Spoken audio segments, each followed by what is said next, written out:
मालशेज घाट से अपनी जर्नी को कंटिन्यू करते हुए अब हम जा रहे हैं विही गांव। विही गांव में हम देखने वाले हैं अपने इस टूर सीरीज़ के लास्ट टूरिस्ट प्लेस को, जो कि है एक बहुत ही खूबसूरत वाटरफॉल, अशोका वाटरफॉल। इगतपुरी विही गांव में स्थित यह वाटरफॉल मुंबई से करीब 115 किलोमीटर की दूरी पर स्थित है और मालशेज घाट से इसकी दूरी करीब 82.6 किलोमीटर है। अब अगर आप मैप में जब देखते हैं तो मैप में यहाँ पर अगर आप देखेंगे तो मालशेज घाट से जो ये विही गांव जाने का जो रास्ता है वो कसारा घाट होते हुए जाता है। तो इनिशियली जब आप मालशेज घाट से जब निकलते हैं तो आपको कसारा घाट की तरफ जाना होता है।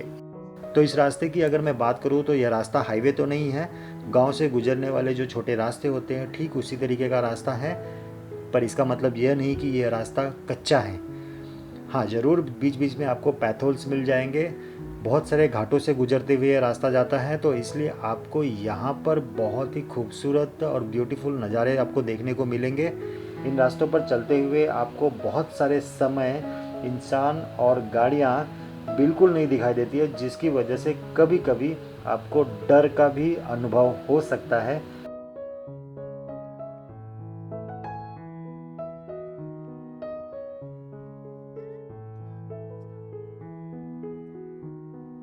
मुझे भी थोड़ा डर लगने लगा, लेकिन जैसे ही मैंने कुछ इंसानों को इस सुनसान सड़क पर बैठे हुए देखा, उन्हें काम करते हुए देखा, तो मेरे अंदर हिम्मत आ गई और मैं इस रूट को कंटिन्यू करते गया और फाइनली मैं पहुंच गया कसारा घाट। कसारा घाट जो हाईवे है दोस्तों, यहाँ से आपको बहुत ही इम्पॉर्टेंट चीज़ देखनी है। ये जो रास्ता देख रहे हैं ये कसारा घाट का रास्ता है, जो कि मुंबई नासिक हाईवे है।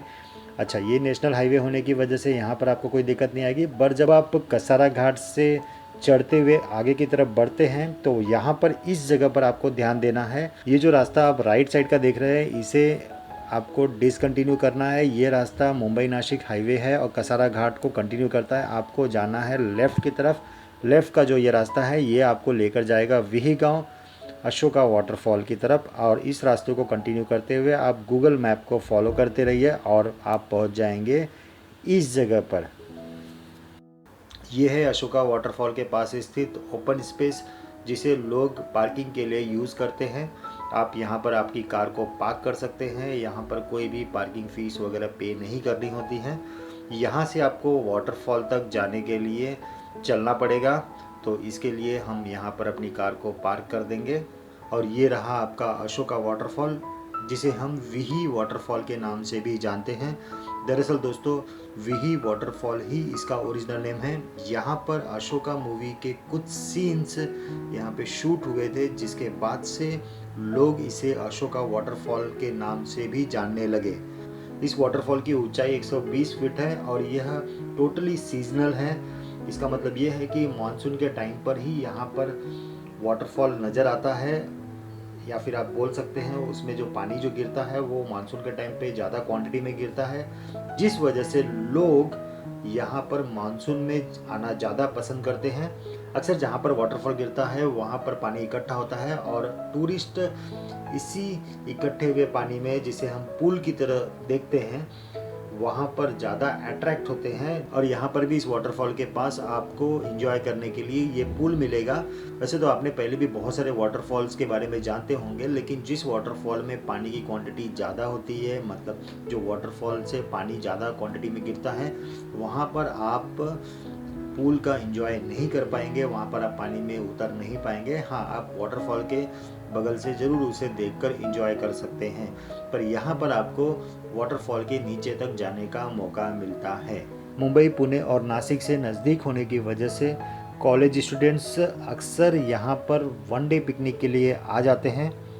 समटाइम्स उनकी कुछ हरकतें आपको बहुत ही असहज महसूस करवाती हैं, स्पेशली जब आप फैमिली के साथ यहाँ पर आते हैं। So that's it guys, Vihi waterfall हमारे इस मानसून टूर सीरीज़ का लास्ट टूरिस्ट प्लेस था।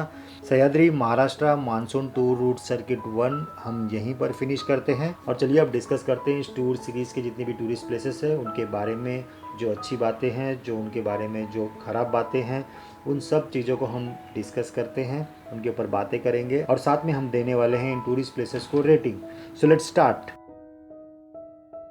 तो पहले दिन की जब जर्नी शुरू हुई तो हम सबसे पहले गए तुंगारेश्वर नेशनल पार्क। यहाँ पर स्थित है महादेव का मंदिर। हमने वहाँ पर जाकर दर्शन किए।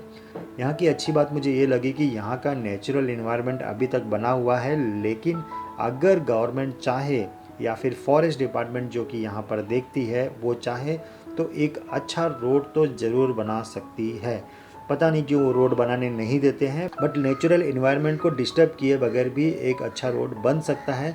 अब होता क्या है कि जब भी आप अपनी कार को यहाँ पर लेके जाएंगे या आपकी बाइक को लेके जाएंगे तो जो दो स्टार्टिंग में क्रॉसिंग मिलती है, वाटर क्रॉसिंग्स, वहाँ पर आपको डिफ़िकल्टीज आती है। आपकी बाइक का बैलेंस भी जा सकता है। अगर आप कार से जा रहे हैं तो आपकी कार के टायर भी फंस सकते हैं।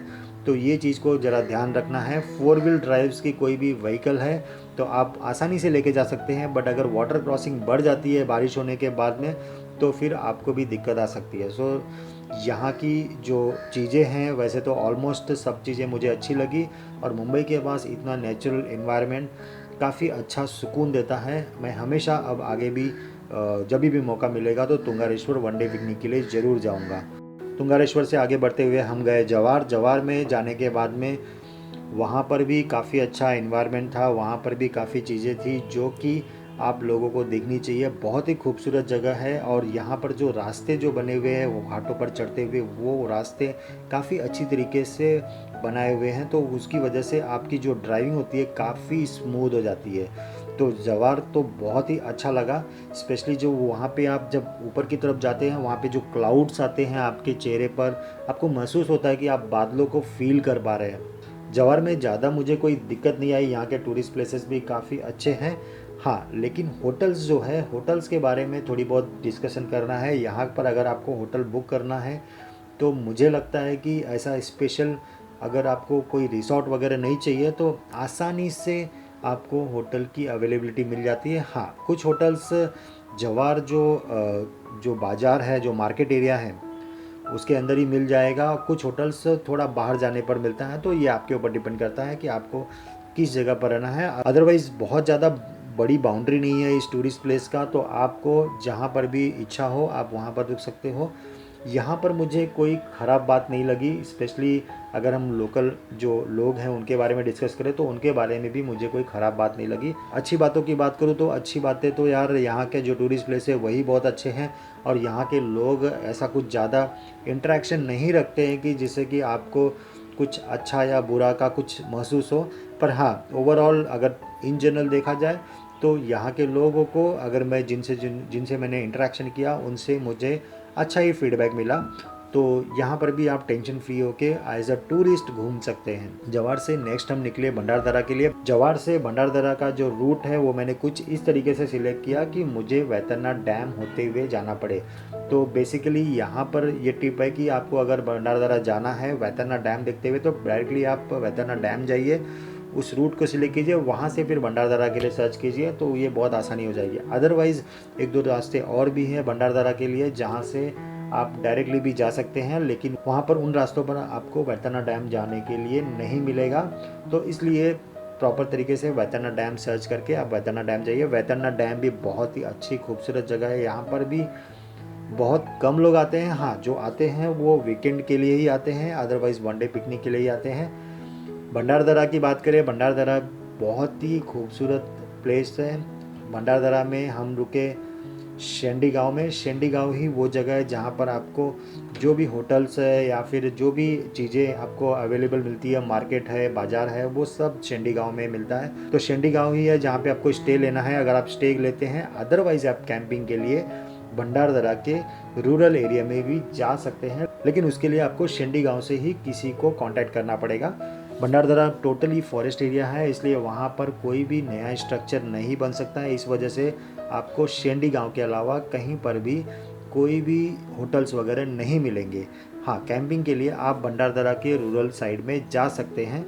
यहाँ के लोगों की बात करूँ तो यहाँ के लोग भी काफ़ी कोऑपरेटिव हैं, और जहाँ तक बात करूँ कि यहाँ पर आपकी सिक्योरिटी के हिसाब से, तो जानवरों के अलावा आपको किसी से डरने की ज़रूरत नहीं है।